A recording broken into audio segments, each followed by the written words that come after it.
ant bagį vis dėlto nėra rožėm plota ir mes visą laiką vis kažką... Man nieko nereikia rožėm plota, kad būtų. Bet dikliai tai... Tai dar smagiau, skausmas gerai. Visi geri dalykai ateina per skausmą. Žinot, apie trenerius blogai negali pasiliauti.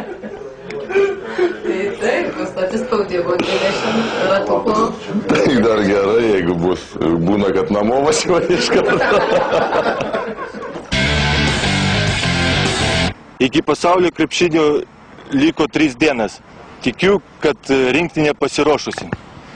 O mes varžybas stebėsim per TV3. O jei ką, duosim Vilnių. Gerai, dar. Super, dar vieną dublį.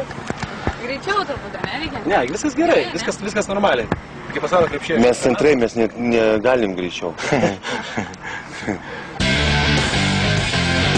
Išėjęs į jūrą negali dvejoti, jau nėra kada, reikėjo dvejoti ant kranto, dabar jau jūroje reikia jau pasitikėti ir plaukti.